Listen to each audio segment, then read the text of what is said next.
Welcome to PDTV. YCP party అధినేత మాజీ CM YS Jaganmohan Reddy Pulivendula పర్యటన అనేది ఆద్యంతం ఉద్రిక్త పరిస్థితుల మధ్యనే నడుస్తూనే ఉంది.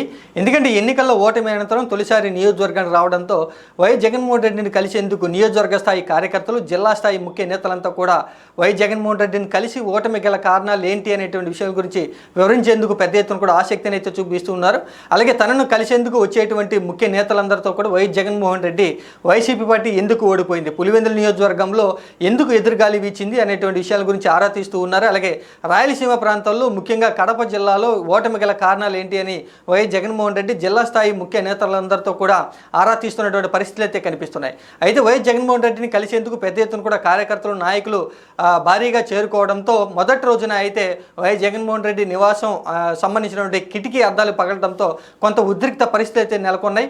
ఇక వైఎస్ జగన్మోహన్ రెడ్డికి వ్యతిరేకంగా పనిచేసినటువంటి మీడియా ఛానల్స్లో వైఎస్ జగన్మోహన్ రెడ్డి మీద సొంత నియోజకవర్గంలోనే తిరుగుబాటు మొదలైంది. కార్యకర్తలు వైఎస్ జగన్మోహన్ రెడ్డి ఇంటి మీదకి రాళ్లు రువ్వారు అనేటువంటి వార్తలు ఎప్పుడైతే బయటకు వచ్చాయో వైసీపీ పార్టీ అయితే అప్రమత్తమైనటువంటి పరిస్థితి అయితే కనిపించింది. ఆ ఘటనకి సంబంధించి కూడా కొంత వివరణ అయితే ఇవ్వడం జరిగింది. అక్కడ వైఎస్ జగన్మోహన్ రెడ్డి మీద తిరుగుబాటు జరగలేదు, వైఎస్ జగన్మోహన్ రెడ్డి నివాసం మీద రాళ్ల దాడి జరగలేదు. పెద్ద ఎత్తున కూడా కార్యకర్తలు చేరుకోవడంతో తోపులాట జరిగి కిటికీ అద్దాలు ధ్వంసమయ్యాయనేటువంటి వైసీపీ పార్టీ అయితే ఒక వివరణ అయితే ఇవ్వడం జరిగింది. అయితే పులివెందుల నియోజకవర్గంలో వైఎస్ జగన్మోహన్ రెడ్డి మీద తిరుగుబాటు జరిగింది అనేటువంటి ఒక వ్యతిరేక వార్త కూడా రాష్ట్ర వ్యాప్తంగా కూడా ఒక చర్చనీయాంశంగా మారడంతో వైసీపీ పార్టీ స్థానికంగా భద్రతా చర్యలు అనేది పెంచినట్లుగా తెలుస్తుంది. భద్రతా సిబ్బందిని మరింత పెంచినట్లుగా తెలుస్తుంది. వైఎస్ జగన్మోహన్ రెడ్డిని కలిసేందుకు నియోజకవర్గ స్థాయి కార్యకర్తలు, జిల్లా స్థాయి ముఖ్య నేతలంతా కూడా పెద్ద ఎత్తున కూడా వైఎస్ జగన్మోహన్ రెడ్డి నివాసం వద్దకు చేరుకోవడంతో స్థానికంగా ఉన్నటువంటి పోలీసులు కంట్రోల్ చేయకపోవడంతో వైసీపీ పార్టీ సొంతంగానే భద్రతా చర్యలను చేపట్టినట్లుగా తెలుస్తూ ఉంది. ముఖ్య నేతలందరినీ కూడా భద్రతా వలయంగా ఏర్పాటు చేసి, అంటే అక్కడ స్థానికంగా ఉన్నటువంటి యువకులందరినీ కూడా భద్రతా వలయంగా ఏర్పాటు చేసి వైఎస్ జగన్మోహన్ రెడ్డిని కలిసేందుకు ముఖ్య నేతలకే అవకాశం కల్పిస్తున్నట్లుగా తెలుస్తుంది. ఆ తర్వాత ముఖ్య నేతలతో సమావేశం అయిపోయిన తర్వాత నియోజకవర్గ స్థాయి సామాన్య కార్యకర్తలను అయితే వైఎస్ జగన్మోహన్ రెడ్డి కలుస్తున్నట్లుగా తెలుస్తుంది.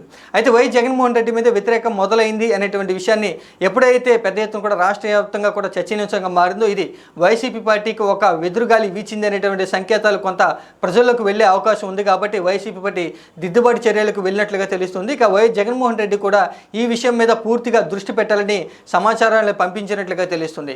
ఇక స్థానికంగా ఉన్నటువంటి పోలీసులు తక్కువ పరిమితిలో ఉండడంతో వైసీపీ పార్టీ భద్రతా సిబ్బందిని మరింత పెంచినట్లుగా తెలుస్తూ ఉంది.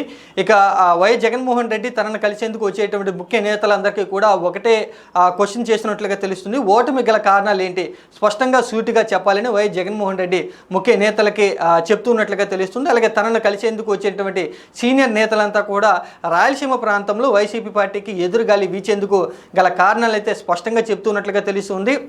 వైఎస్ జగన్మోహన్ రెడ్డి తనను కలిసేందుకు తక్కువ సమయం కేటాయించడంలోనే స్పష్టంగా సూటిగా కొన్ని క్వశ్చన్స్ అయితే వైఎస్ జగన్మోహన్ రెడ్డి ముఖ్య నేతలను అడుగుతున్నట్లుగా తెలుస్తూ ఉంది. ఇక వైఎస్ జగన్మోహన్ రెడ్డి పర్యటన అనంతరం రాయలసీమ ప్రాంతంలో వైసీపీ పార్టీ బలోపేతానికి పార్టీ జిల్లా స్థాయి పార్టీ నేతలంతా కూడా ఒక నిర్ణయం తీసుకున్నట్లుగా తెలుస్తుంది. వైఎస్ జగన్మోహన్ రెడ్డి పర్యటన అయిపోయిన తర్వాత పార్టీ బలోపేతం ఏ విధంగా చేస్తే బాగుంటుందని అతి త్వరలోనే జిల్లా స్థాయి కమిటీ అనేది ఏర్పాటు చేయబోతున్నట్లుగా తెలుస్తుంది. ఇక వైఎస్ జగన్మోహన్ రెడ్డి గారు ఈ విషయం గురించే ఇప్పటికే ఒక పూర్తిగా సంకేతాలు అనేది ఆదేశాలు జారీ చేసినట్టుగా తెలుస్తుంది. ముందుగా రాయలసీమ ప్రాంతం నుంచి వైసీపీ పార్టీ బలోపేతానికి వైఎస్ జగన్మోహన్ రెడ్డి కృషి చేయాలని సంకేతాలు, ఆదేశాలు ఇచ్చినట్లుగా తెలుస్తుంది. ఇక వైఎస్ జగన్మోహన్ రెడ్డి నివాసం వద్ద కూడా ఇప్పటికే భద్రతా సిబ్బంది అనేది భారీగా చేరుకున్నట్లుగా తెలుస్తుంది. సొంత భద్రతా సిబ్బందిని వైసీపీ పార్టీ ఏర్పాటు చేసుకున్నట్లుగా తెలుస్తుంది. ఇక రేపటి రోజున కూడా వైఎస్ జగన్మోహన్ రెడ్డి పులివెందుల పర్యటన అనేది ఉండబోతున్నట్లుగా తెలుస్తుంది. రేపు మధ్యాహ్నం వరకు కూడా వైఎస్ జగన్మోహన్ రెడ్డి పులివెందుల్లో ఉండి జిల్లా స్థాయి నాయకుల్ని, కార్యకర్తలను కలిసి పూర్తి స్థాయి సమాచారం అనేది, నివేదిక అనేది రప్పించుకున్నట్లుగా తెలుస్తుంది. ఇక రేపు మధ్యాహ్నం నుంచి కూడా వైఎస్ జగన్మోహన్ రెడ్డి పులివెందుల నుంచి వెనక్కి రాబోతున్నట్లుగా తెలుస్తుంది.